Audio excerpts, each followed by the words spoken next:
all you lovely kings, queens, and in-betweens, and welcome back to the channel. My name is Elaine, and today I'm going to be reviewing Brandon Sanderson's Rhythm of War, the fourth novel in the Stormlight Archives with the help of Jeremy. Now, without any further ado, we're going to jump into the first section review. And now, for the review of Part 1. I have decided that I'm going to join Elaine for the review. I am Jeremy, and we're going to talk about our thoughts on Part 1. And we're going to be doing this for all the parts. So Elaine, do you want to start off giving your thoughts on the first part? Sure. Part 1 really sets the stage for the rest of the novel. It makes it clear that there are repercussions for the occurrences in the previous novel. For example, we see that very heavily with Kaladin. He is no longer allowed to be a part of the military because of how he is emotionally. He is trying to reconcile with his father, who hasn't appreciated that he has been a part of the military, and he's really struggling to find himself and find his place in society now that he is not allowed to fight. He feels worthless. And Syl is worried about him, and the people around him are worried about him. We also see the introduction of new ideas and missions or goals for the rest of the series. I definitely think that the characters were less insufferable than they were in the last book. In the last book, the characters like Navani were impossible to get through the chapters of. I found them insanely boring. Kaladin even wasn't that great in the last book. And in this one, there's a down period where he's all depressed and whatnot. But I don't think it was as bad and as droning on as the last book was. I feel like Part 1 did a decent job of setting up the intrigue of the book and laying out the things that we should be excited for going forward, especially the scene with Kaladin and Zahel, because that scene where he's sparring with him in the laundry is one of the first concrete things that we get discussing the connections between the Stormlight books and some of Brandon Sanderson's other books, and it was really exciting to see that. I think I preferred that scene more from a visually aesthetic standpoint, in the sense that I created this very beautiful picture in my head of how they were fighting amongst the laundry. And the thing that really intrigued me was the world building that was happening in this first section. I am happy to see the introduction of a new type of fused, a new type of entity that the good guys, if you will, have to fight against. I like that Venli is trying to counteract everything that the Fused are doing because she doesn't agree with what they have to say. And we can see conflicts within her group even now. People who just want to fight, and she's like, no, that's not what we're about. We just want to be free over in our corner and not be bothered with everybody and live our lives. And things like that. The thing that I don't like is Navani. Navani is by far my least favorite character, and there isn't a lot of it at this stage, but she does a decent amount of research in this novel, and we start to see hints of it, and that's what really makes this one drag for me. So when she starts to have all these major roles and all this stuff revolve around her, there's a part of my soul that dies. I do like also that it's been made clear that Taravangian is going to betray everybody.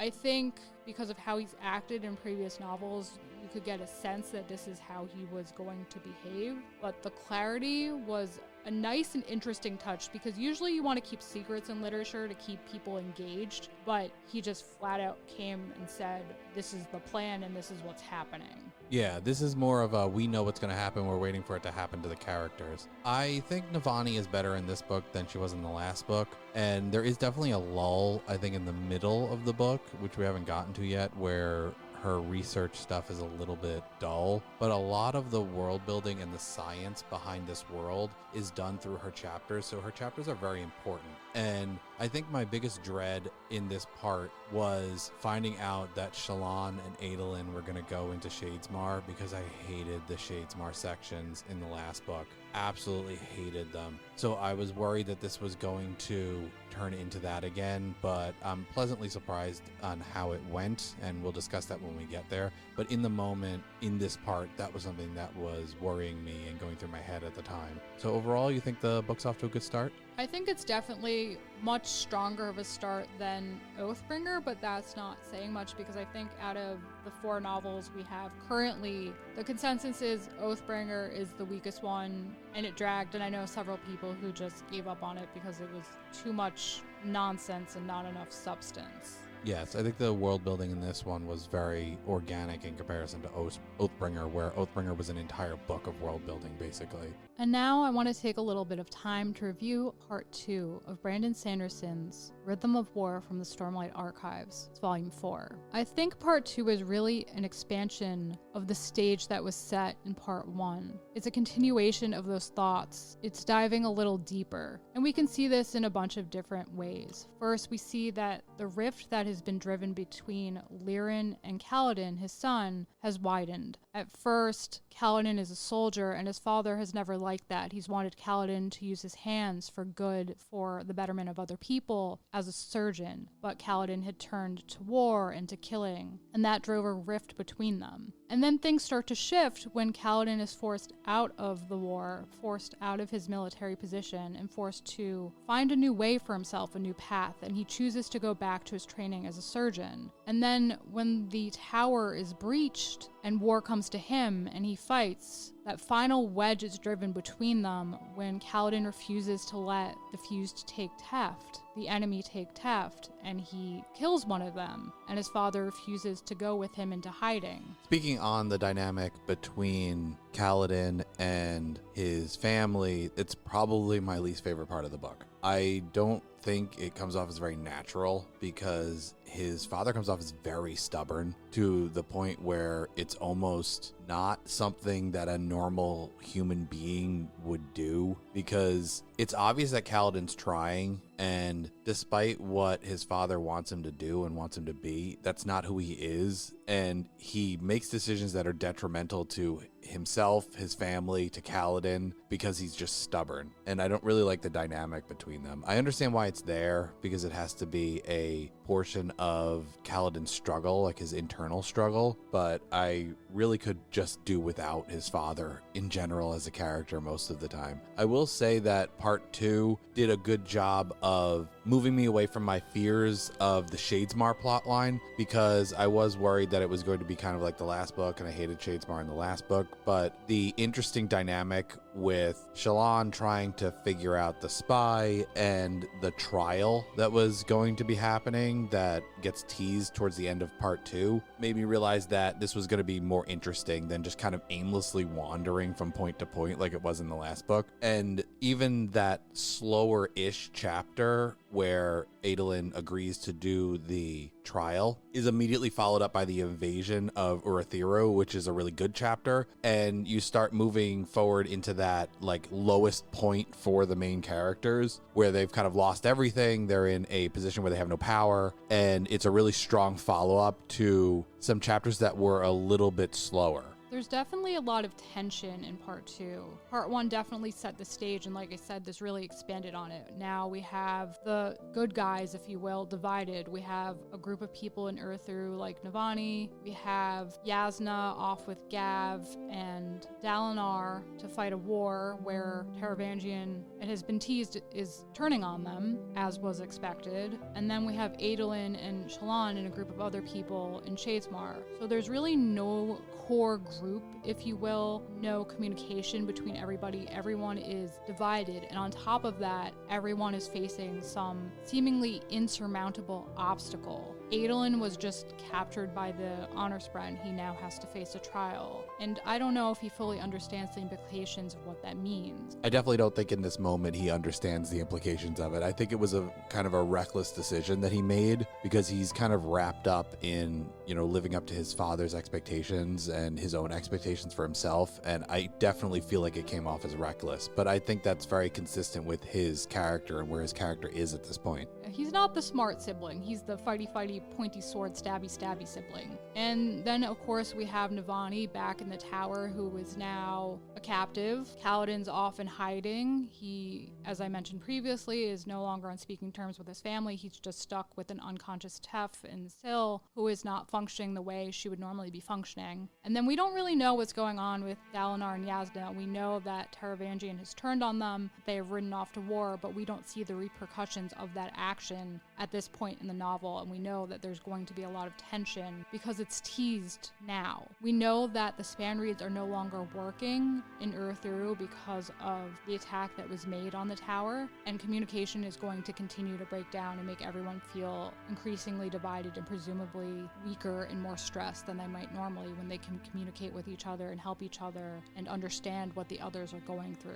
Yeah, this part does a good job of laying some seeds for important moments later on, like the dynamic between Navani and the sibling, which you at this point can probably assume where it's going to go, and I know in the moment I assumed where it was going to go and ended up being right, but it definitely is an interesting dynamic. And you also get the seeds of the situation between Navani and Raboniel, who ends up being a really interesting character, and the dynamic between the two of them I think is one of the stronger dynamics between two characters in all of the books so far. I like a lot of their discussions. I like a lot of the things that they learn and the way that you get world building from the conversations between them that are going to happen in the next part and going forward into the book. You also get the seeds of the ending with Taravangian, which ends up leading to one of the more depressing moments / chapters later on in the book.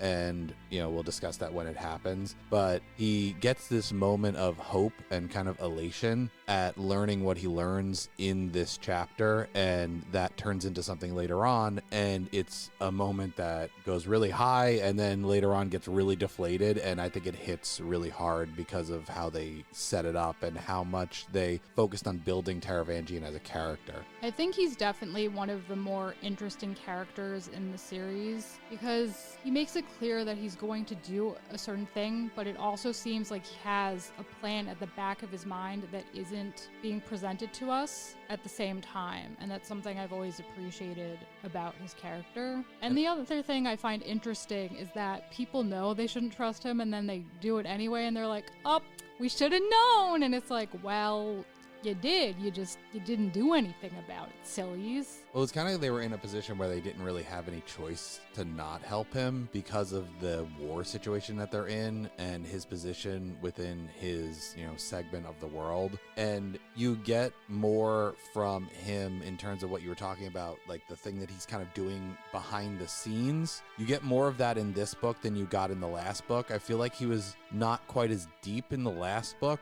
because you didn't get more of his end game, like what he was actually trying to accomplish besides the short term of saving his people specifically and betraying the others so he could save his people specifically. I also will say that in the Shadesmar plotline, I was very excited to see the Maya thread continue because I was waiting for that to culminate in the last book and it never happened because they spent a decent amount of time on it. He had a lot of one-on-one chapters where he was, training in front of her or he was trying to communicate with her, and I was waiting for it to happen in the last book and it didn't happen. And I was glad that it didn't just get dropped and that it ended up being a plot line that continued when he returned to Shadesmar. And I was just waiting, I know something's going to happen. They're building towards something, and I was just waiting for it to happen. And that was really exciting for me because it was something that kind of carried over from the last book. One of the bright spots from the last book when I didn't feel like there was a lot of them. Yeah, but we're not going to talk about that book right now. We're talking about this book right now. It's very true. And this book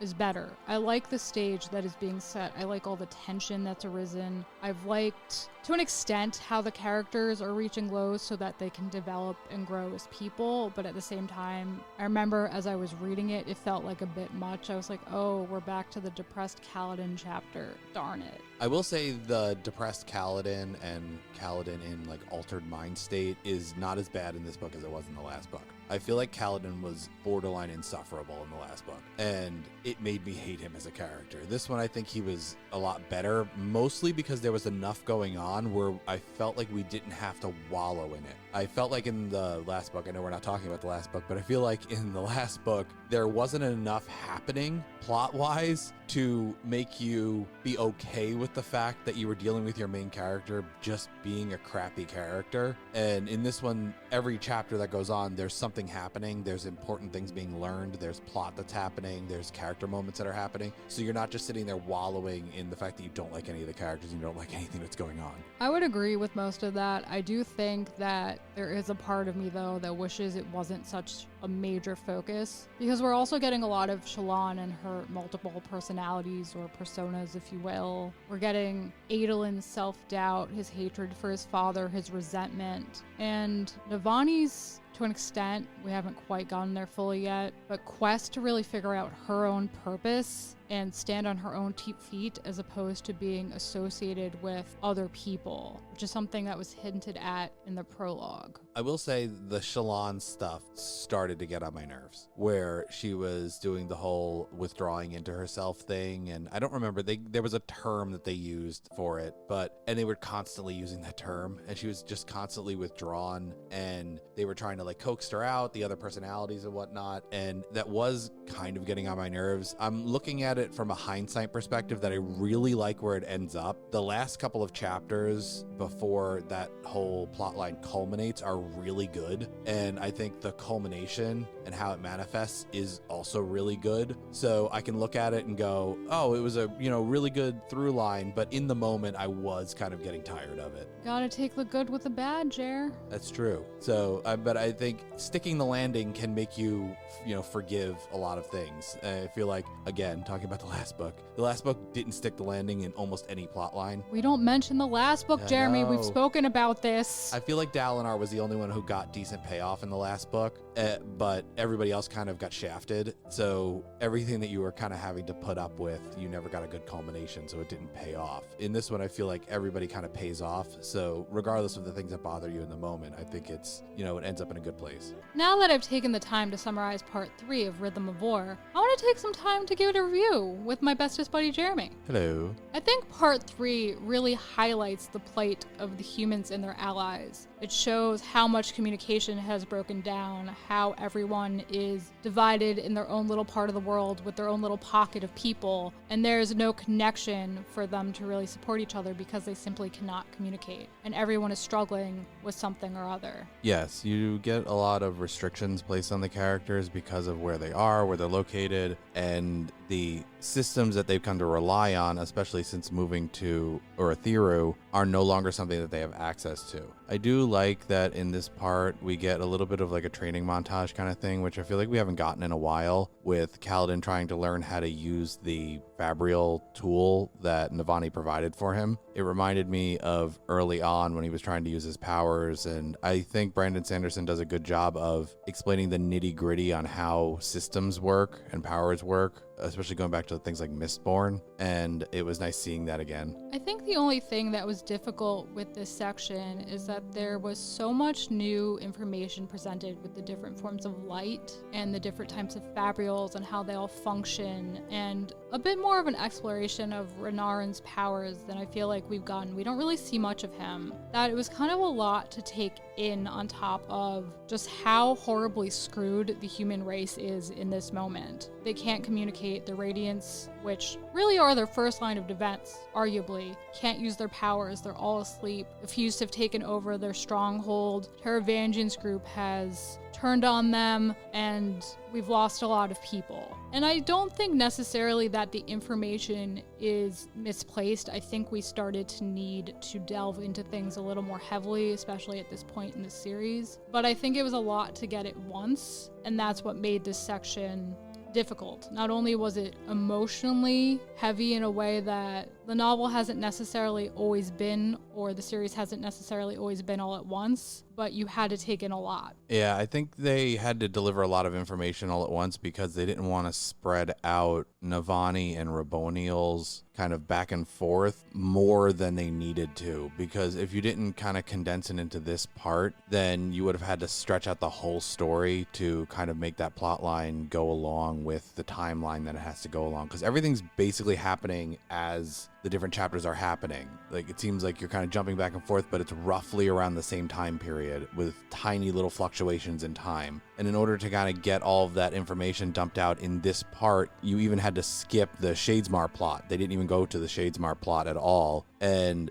I think that was kind of refreshing because we didn't have something that was completely disconnected from the Urithiru plotline. And that also left room for us to start exploring into Eshonai and Venli's backstory, which will eventually culminate in information that we kind of need to put everything together and how things got to the way that they are. I think the only issue I have with dividing a group of people that we're following more heavily up and not mentioning some of them for a while is it kind of strikes you when they do show up again. It's like, oh, we haven't seen you in a bit. And then you kind of start to forget what was happening to them when you get to the point where they actually reappear. I think it was structured fairly well, though, with the Shadesmar plot because you had the last culmination of that story being the decision to go forward with the trial. So the fact that it kind of reached a peak and then kind of sat there where it didn't get touched for a while, we're getting a reintroduction back into that story when they come back in because we kind of hit a natural pausing point for it. Yeah, I think that was the best decision that Sanderson could have made if he was going to go about writing the novel this way, which clearly he did. He chose to stop that plot for a little bit to focus on other things. And if he had started the trial, let's say, I think it would have been a little less natural and a little harder for readers to pick back up on. So I'm happy he did it the way he did. I will say, though, now that I've read all 4 books that are currently out, and we're now a little more than halfway through this one, that I wish they would focus a little more on Renarin. I feel like he's like the neglected son. I think Yasna and Shallan were more of a focus early on, and we don't see as much of Yasna now, but Renarin was someone who has never been a focus at all, and I think it's kind of interesting, especially because his powers are so unique in comparison to everybody else.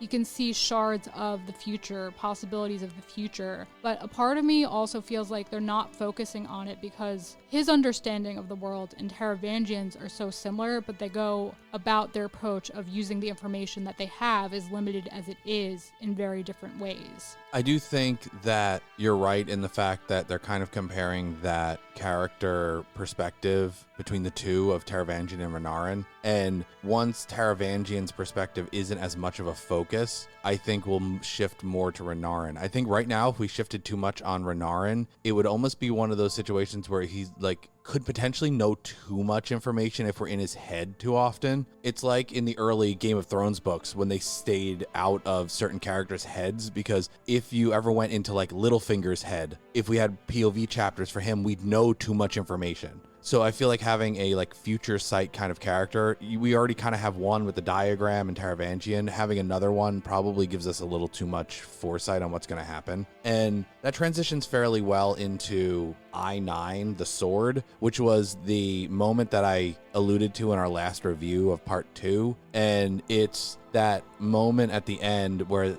Szeth leaves and Taravangian weeps. And that was a very like frustrating and kind of dour moment for the reader, because you're getting a lot into Taravangian's head in this book, and you're getting a lot of his justifications and his reasonings for doing the things that he's doing. And he has these moments of, you know, the smart self and then his like dull or dumb, I don't remember what he calls himself. There's like the smart self and then the dumb self. And he has these moments where he's kind of struggling to hold on to the information he has when he's smart. And he puts a good effort forth in this situation, trying to explain himself. He comes out and says everything that he needs to say. He doesn't like tiptoe around information or anything like that. And he's burned too many bridges, and Szeth just doesn't believe him. And in that moment, you're like, he's telling you the truth. We want Szeth to believe him, but we also understand why he doesn't. And there's this kind of moment as a reader where you're like, oh crap, like he has important information, but he's not able to pass it on and not able to get people to do what he wants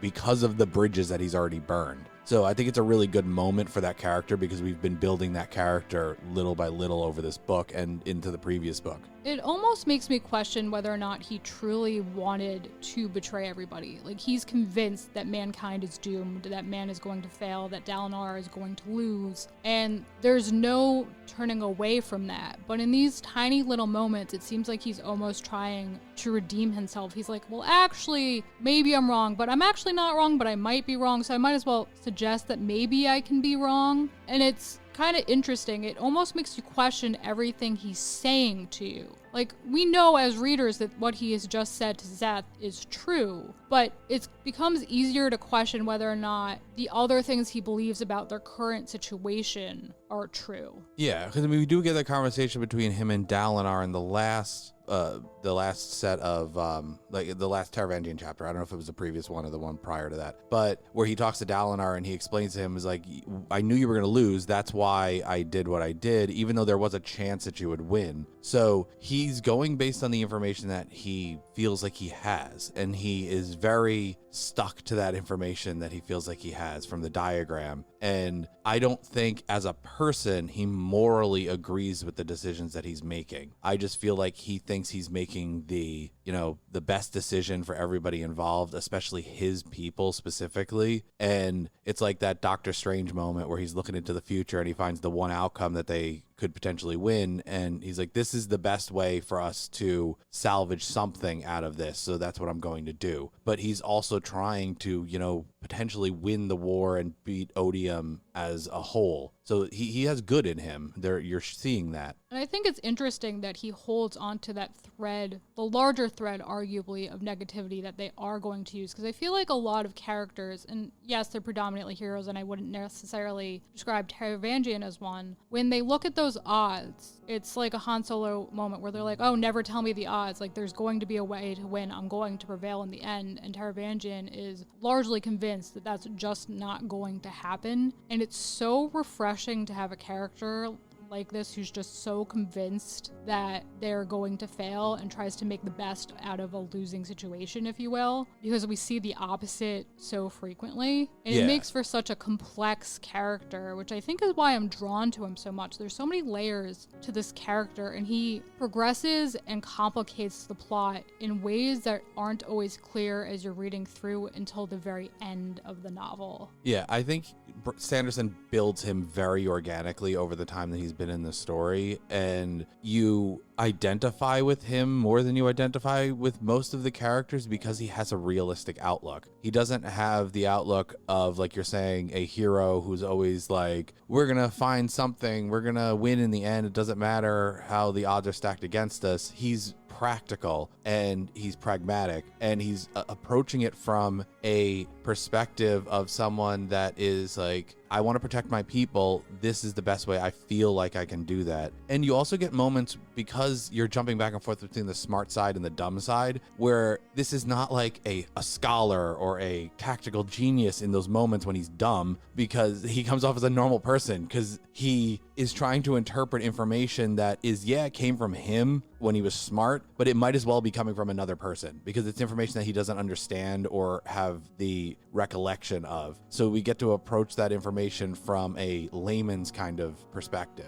And speaking of different perspectives, I feel like we run the gamut between the different extremes, where you have kind of down and dour perspectives like Zeth or Kaladin at moments and Shallan, and then you have ones on the other side that are all triumphant in Dalinar's brighter moments and the sort of triumphant moments that you get from Navani at times, because I feel like Navani is in her element now. I don't think she was great as a leader. Honestly, as a leader of the people of Urithiru and essentially the Radiants, that whole faction, I don't think she was in her element, and I don't think she was making the best decisions. But now she's back to being a researcher and a scholar, which is where her passions lie. This is the thing that she wants to do. And honestly, this is probably the best thing that could have happened to her as a character, was getting shoved in this room and just figuring things out and researching and experimenting, because even though she's in this dour situation, she seems almost triumphant in the moments where she does figure things out. And I know you're saying that we're getting a lot of information dumped on us, but I think it's interesting. And I think,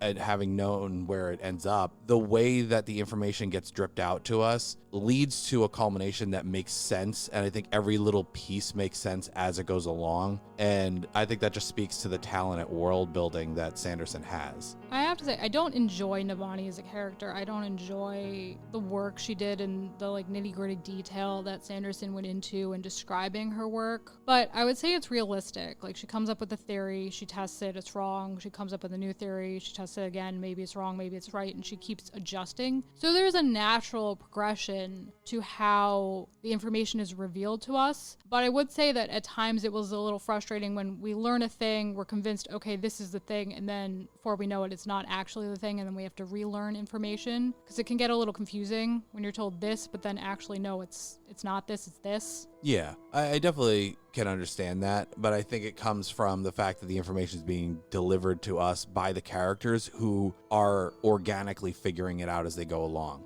Right. So they have an understanding on how it works, and then they realize that that's not how it works. And they're in a situation where they're going up against enemies that have a better understanding of what's going on than they do, but not necessarily more complete of an understanding, because Raboniel has a lot of information, and I really started to like Raboniel as a character because I feel like she's really complex, because she has ways of manipulating the situation, but she seems genuine in her goals. And the fact that she's very open with the information that she gives out, understanding that she can't get to where she wants to get to without Navani's help. So she's coming at it as an organic and a open discussion with her, and she's not guarding any information. Like, she could have kept going and not telling Navani that she could overhear the siblings' conversation. That's something she easily could have kept to her chest and maybe gained more information out of it later, but she tells Navani about it because it's an open dialogue between them, and it's only through that open dialogue that we end up getting the revelations that we end up getting to. I mean, yes, but I also think, like, because of the timing of everything, it was kind of obvious. You know, Navani has this conversation with a sibling, and she finds out where the node is, tells Kaladin, or finds out where the node is, and then has to tell Kaladin because Raboniel found out, and then immediately an attack is made on this node. Yes, it seems like that more when you're going through the summary, I feel like, than it does in the moment, because there's a lot of stuff that takes place in between. There's a lot of talking that takes place in between. So it doesn't seem like an immediate pieces together when you're, reading it in the moment. But yes, it does seem like that made sense. But she also was actively looking for them. So it's not like she wouldn't have eventually found it. Most likely she found the other ones. So it's not like she wasn't going to find it eventually. It was just trying to get there first. Yes, but if, let's say, this conversation happened and then a week later the attack happened, it wouldn't seem to have such a clear connection. Because even if she hadn't been told, I think Navani would have been like, it's kind of weird. I just had the conversation with a sibling about where this node was, and, it seems like 5 minutes later it got attacked. Because she has such an inquisitive mind and is so interested in research, I think she would have started to really question things. And that might have been an interesting path to go down, like further limitation of communication because of fear that, someone was listening in, but it might have been a little too much. I think it was just an extra restraint that you didn't need to put on the situation because there's already so much stacked against it. There's just how many obstacles do you need to put in the way, because it already seems like there's a lot of obstacles. But the groundwork is laid in pretty much every aspect. Every character's story has the groundwork being laid where you can kind of think as a reader, like, I could see how they could potentially use this to get out of this, even if I can't put it together entirely yet. Because we definitely don't have enough information to understand where it's going to go with, the pure tones and void light, life light, all that kind of things, what the end goal is. We don't have enough information yet, but it's starting to get there. So overall, I think this part did a good job of organically building the story, though at times it was a lot of information. I'm glad that they got a lot of the background information for Venli and Eshonai and a lot of the nitty-gritty information out of the way in this part, while we also weren't focusing on Shadesmar, so we could move forward and not have to get info dumped as much. So I was willing to take this part in the middle of the book, the dead center of the book, to just kind of take a step back, do some world building, lay the groundwork so we can move forward and have plot going forward, especially knowing that we're going to go back to Shadesmar going forward, and we don't want more info dumping kind of bogging that down when we're already splitting our attention to essentially another dimension. Now that I've taken the time to summarize Part 4 of Brandon Sanderson's Rhythm of War, the fourth novel in the Stormlight Archive, I want to take some time to talk about it, give it a little review. This section of the novel continues to focus primarily on the plight of the humans and their allies during the war. We see more of a focus on the Shadesmar plot and Adolin's trial. We also see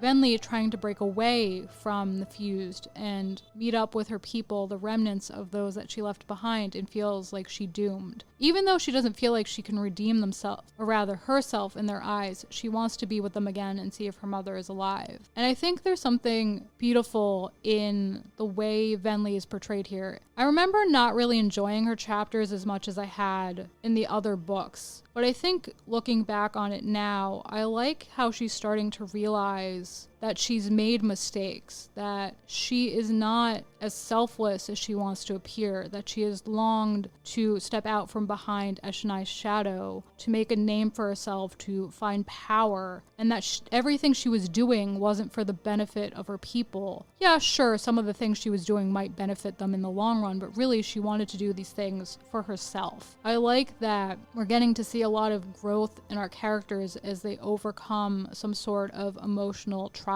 But I remember I didn't really enjoy it as much going through, although I can see the benefit of this growth. This part is probably the slowest part of the book in terms of like actual action taking place. It is a lot of information and a lot of talking being kind of thrown out there, but we can kind of see now why the Shadesmar plot line needed to be left out of the last part, because it would have concluded too early if they had put it in the last part, because the trial only lasts through this one part. We get the culmination of Shallan's story, at least up to this point, where, you know, she fully turns into formless and then she gets her memories back, and we get to find out about her breaking her oath prior to the things that she remembered. And I think that this was dripped out in a fairly well-paced manner where we were curious about it, but it wasn't being shoved in our faces as the thing we were supposed to be caring about, but it was there constantly in the background. And then when we got the answer, I think it culminated very well in a really cool moment. That was a really cool chapter. We get the moment with Maya where she speaks out in the trial, which is something I had been waiting for since last book, knowing that eventually she would, you know, form a full bond with Adolin, not in the radiant sense, which I would imagine will probably be coming at some point, but the fact that she speaks out and kind of regains some of her true self, because that was definitely a plot that they were focusing on with Adolin in Shadesmar in the last book, because honestly he didn't really have a lot to do in the last book when he was in Shadesmar. We see Navani finally getting to accomplish the task that she was setting out to accomplish, and finding out that it ends up leading to the potential creation of a very dangerous weapon against her own people, against the Radiant specifically, and the Spren. And this is both a triumphant and a dour moment for the character, because she accomplished this thing that she was trying to accomplish, and that leads to elation, but then realizing that it's now out of her hands and she's essentially delivered a very powerful potential weapon into the hands of her enemies. And the stage has been set for what's going to happen in the last part, where we're going to get, you know, the big, you know, fight moments, action moments, and we get to resolve this story that's been building this whole time. Yes, I think the poop has finally hit the fan, so to speak, and things have definitely culminated. I think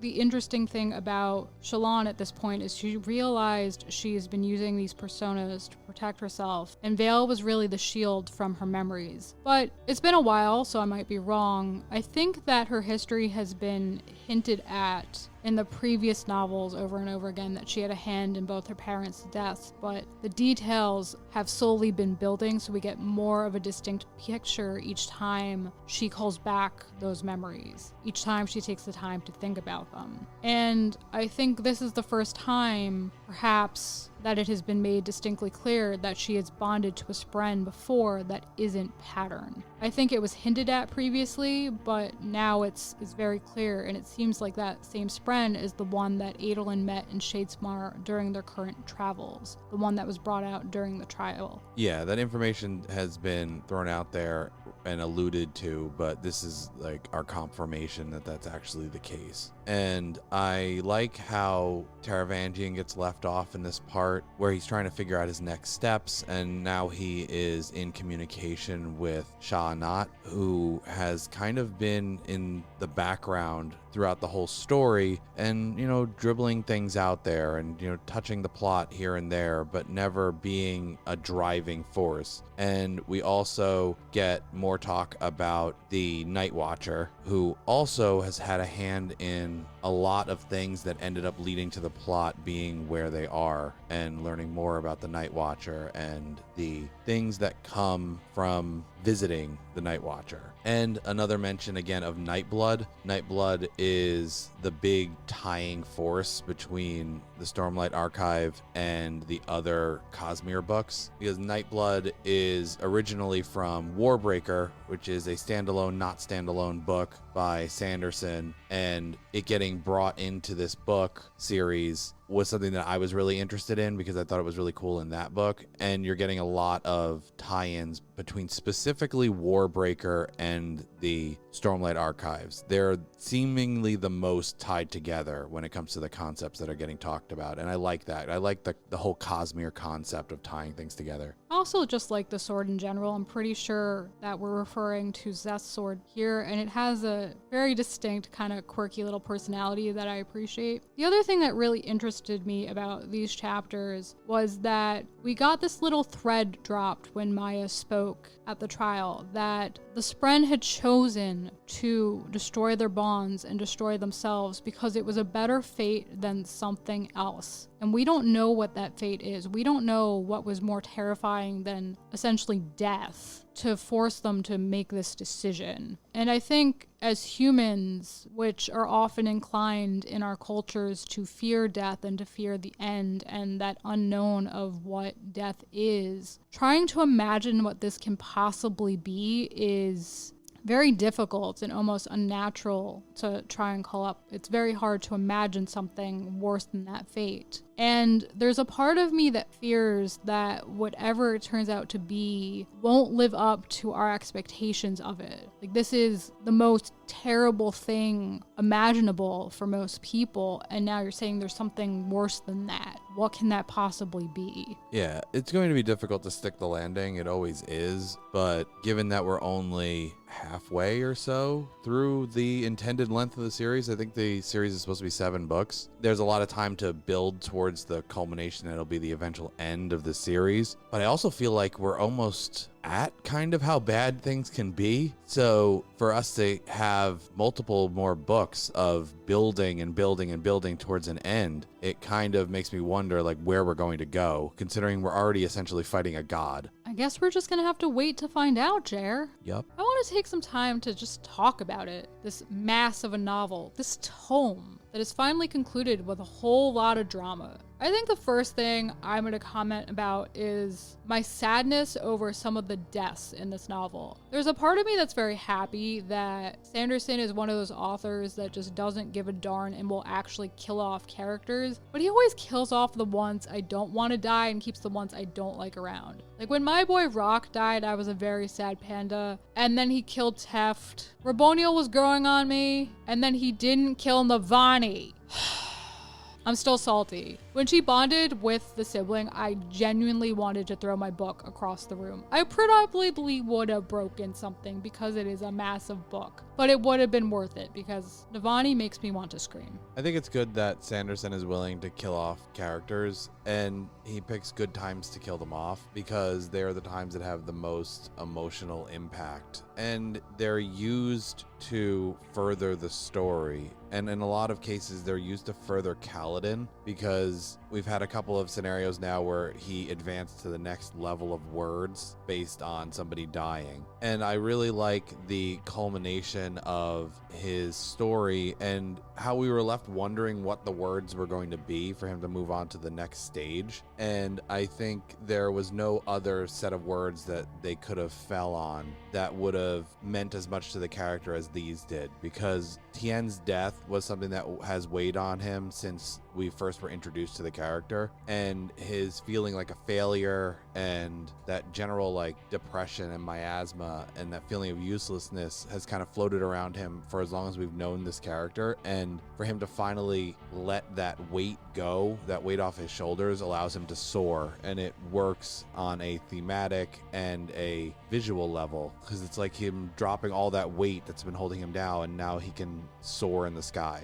I agree. I like that the deaths have been used to move the plot along, accentuate more poignant moments, to highlight depths of darkness and things like that. I will say that I felt like Rock's death was a bit of a punch in the gut. Like, it happened at a time when Kaladin was already struggling with a sense of worthlessness. He had lost his role and his way, and he was trying to figure himself out. And then Rock goes off to die, and he's left with Teft predominantly as his only support. I mean, he has his other friends, but he's not really interacting with them the way he used to because he's not leading the Windrunners anymore. And then at the end of the novel, Teft and Lift get in a bad way. Teft winds up dying, and Kaladin is forced to come to terms finally with the fact that he just can't save anyone, or everyone rather, and he can only save certain people. There are people he can save, and if he doesn't act now, his father is going to go too. And it's enough to make him step up and save his father and also reconcile with his father, which I'm hoping leads to a bit of a cleaner book in the future, because while I understand that Kaladin and his father had different viewpoints, and I can respect those different viewpoints and where they're both coming from, Lirin was a little bit too selfish and too stubborn. He didn't, as Jeremy has mentioned previously, just allow his family to go into hiding when they really should have gone into hiding because his views were so extreme to the point where they almost seem nonsensical. I mean, there are people in the world like that, but it almost felt like too much and just a little too strange. It came off as something that was getting in the way of the story. And they even kind of lampshaded it with the interlude that we got with Kaladin's mother and her perspective kind of mirroring the reader's perspective when it comes to how he was acting. So when I got to that interlude, I was kind of vindicated seeing that, oh, it wasn't just me who feels like this about this character. I don't have the level of disdain for Navani as you do. I feel like this was going to be the result from the moment she started communicating with her. I didn't see this going any other way. The sibling was not going to randomly bond with Elaine, even though they kept, floating that out there, because Navani's the one who's been talking to her the whole time. So it makes sense that that would be eventually the culmination. Well, Dabeed also spoke to her when he was passing the span read. Yeah, but Navani was constantly talking to her, and it was a through line of the whole book. So if somebody was going to bond with her as a culmination of a plot line, it was going to be Navani. And you also can't spend as much time focusing on a character if you're not going to make that character a Radiant. They're eventually going to turn into a Radiant because that's what's going to make her relevant in the plot going forward. Yes, we have characters that are not Radiants, but they're not getting the kind of page time that Navani's been getting. There is nothing that will ever make me appreciate this character. I agree a lot with how she was viewed in the prologue, that she kind of just goes with the flow, goes with the power is, and kind of latches onto things and therefore gains notoriety, like she gained it through her marriage. I find the way her chapters are presented, especially in this book, exceedingly boring. I don't like all the repetition of the experimentation, and yes, it's relevant to the plot.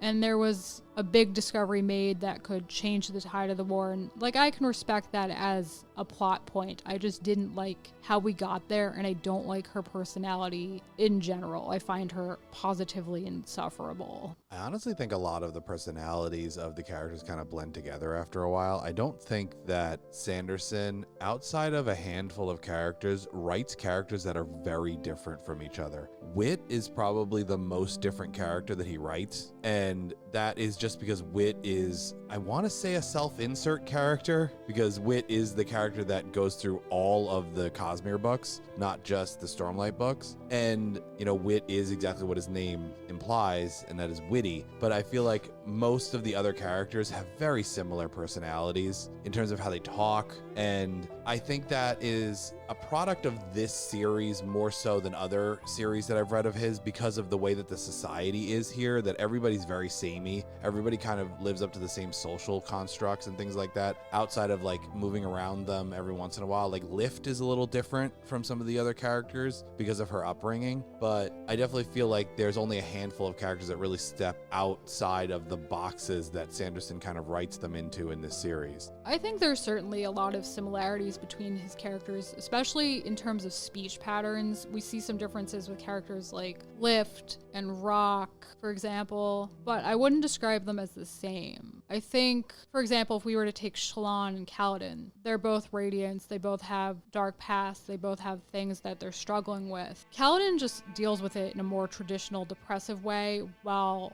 Shallan has created separate personalities for herself to deal with everything and compartmentalize her trauma. But I feel like Shallan, OG Shallan, dealt with it a lot of the same ways. The only reason Shallan is different or was different for a while is because she created all those alternate personalities. So those personalities were different, but baseline Shallan was very, base level, just like a lot of the other characters. I'm not saying I necessarily don't like how the characters are written. I'm just saying they come off as kind of samey. I mean, it's arguable. Obviously, well, maybe not obviously, because say me and my sister have had the same upbringing. We grew up in the same house and we're two very different people, but because there are similarities in their environment, ultimately they're going to have some shared traits, some shared viewpoints, some shared ways of viewing the world. But then we have people like Buyer/Moash who just doesn't accept that and is like, I'm gonna side with the quote bad guys, if you will, and murder everybody because you didn't do what you should have done to protect everybody, or whatever strange reason he comes up with. I feel like Moash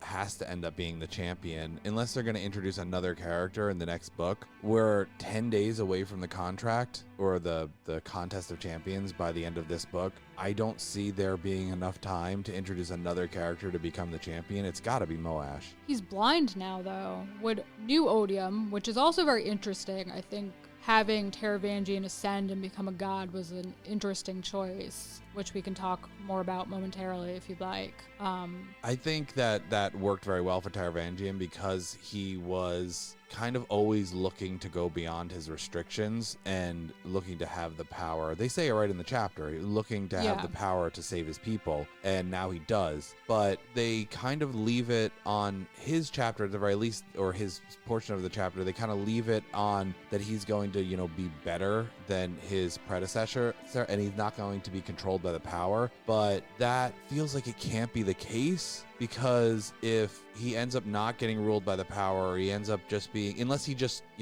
becomes kind of a different character once he's got this power, it seems like it eliminates a huge enemy, a huge threat, if Odium is no longer Odium. Yeah, the other thing that's commented in that chapter where he ascends is he knows how to defeat Dalinar. But ultimately, I don't think he ever wanted Odium to win, so I don't know if he might just throw everything. Like, originally, he sided with the humans. He's now in this position where he has to learn how to manage and contend with this power that he's unaccustomed to holding.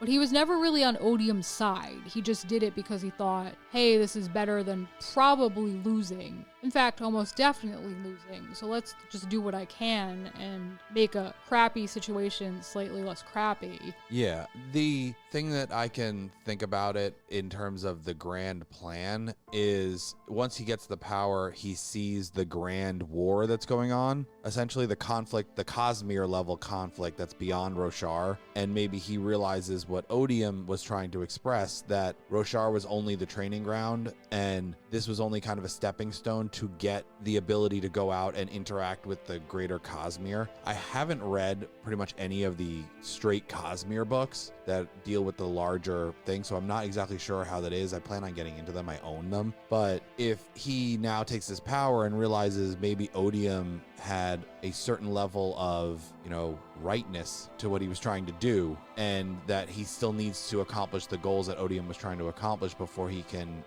in effect the greater Cosmere. Because this is not something that Sanderson hasn't done before.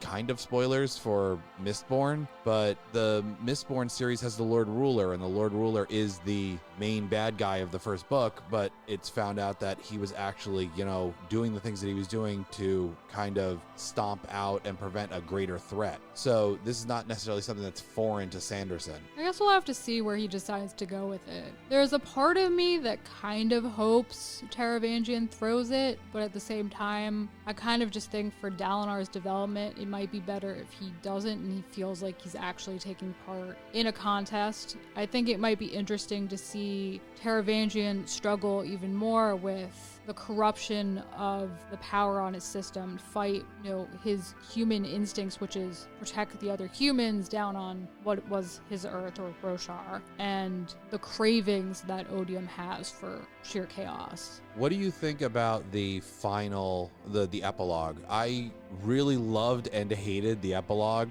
for different reasons, because it always ends with Wit. Every book ends with an epilogue by Wit, and this one started off really cool, but then ended on a moment where you're like, oh man, I don't even really know what happened. I actually really liked the fact that the final line could be interpreted in a few different ways. It reads, after all, Wit's first face-to-face meeting with Odium in over 1,000 years had gone exactly as he had imagined, which is in 1,219. And you can take this in a number of ways. It's first, Wit's meeting had gone exactly as he had imagined it would. He knew that he would lose his memories. Or it could be Wit thinks it went exactly how he imagined it would because he can't remember he had lost his memories, or something else that we're not accounting for. And I like that ambiguity. Like, did he plan to lose his memories? Does he just think things went well? Does he think he came out ahead? Does a part of him know those things are missing? Like, because I imagine if you're someone who's lived a really long time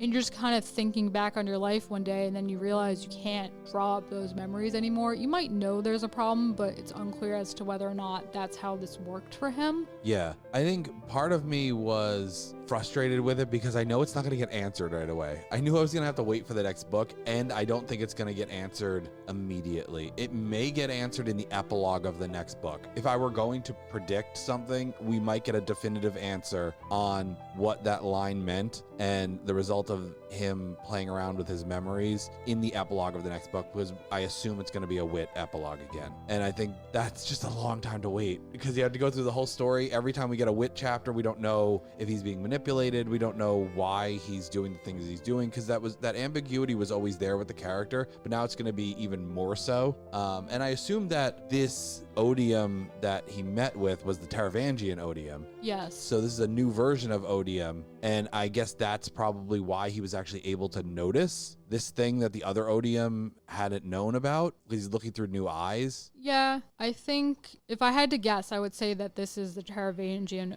Odium, and that the old one might have known, but he might not have cared. To me, when Taravangian took over, it seemed like they had the same knowledge. It's just that the power and everything had corrupted Reyes so much that he was just kind of going insane with a desire to murder stuff. Yeah, and it made sense because that version of Odium was the one that created the Thrill. And the Thrill was just like that, where it would be this surge of power and it would completely overtake the person that it was embodying. So it made sense that Odium himself at that moment would be like that version of him. But I do like the way that it was phrased at the end. I also like the fact that they actually called out breaths specifically, which is more tying threads to Warbreaker, because that was the magic system of Warbreaker. And so actually getting it kind of called out here and not just alluded to is kind of cool. But overall, I think this book was a marked improvement over the last book. That's not really a contest, though. That's true. The last book was really bad, but it could have not bounced back. That's true. And I feel like I was worried that it wasn't going to bounce back, because after the last book, I got a lot of thoughts in my head that, oh my God, we're going to have 7 books of this. And is he going to world build for the whole thing? Because that last book was just straight world building with crap plot. Yeah. So I was worried that we were going to have like 3 books in a row that was going to be all world building before we got a couple to resolve the conflict at the end. But I mean, I am wondering how we're going to get more books out of it. Like, I don't know how we're going to get 7 books out of this story, but you have to have faith if you're going to continue it. And I think it bounced back, and I enjoyed the book, and revisiting it to go through for the summary and the reviews was really cool. You're welcome, Jer. Yes. Glad to be of service. And what are your thoughts on the book overall? I would say it's definitely a lot stronger than the previous novel. Again, I don't think it's really a contest. I think the general consensus is Oathbringer is the weakest of the 4 novels that are currently out.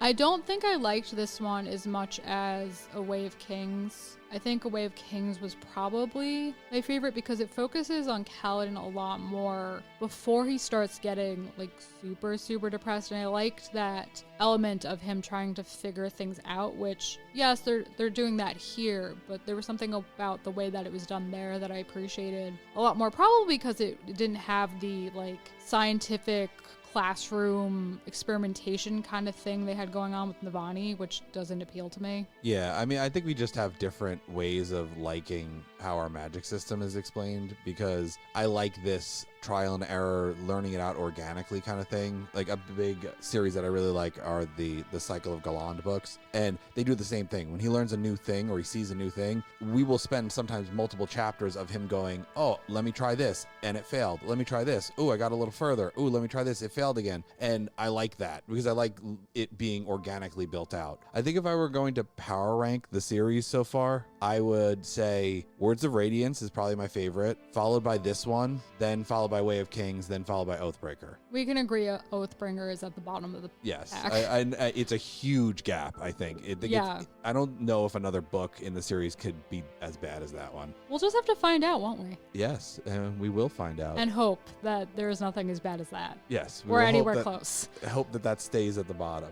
And there you have it, our review of Rhythm of War. What did you think of our review? Did we leave anything out? What did you think of the novel? Let us know down below in the comments. We always like to know what you kings, queens, and in-betweens think. And if you like what you saw here today, please smash that like button until it's blue, subscribe, ring that bell so you'll always know what's up, and we'll catch you all in the next one. Bye, guys!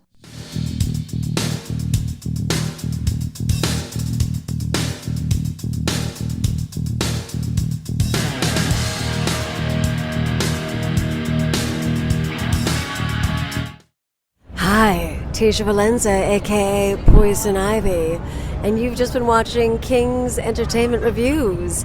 Don't forget to like, subscribe, and watch.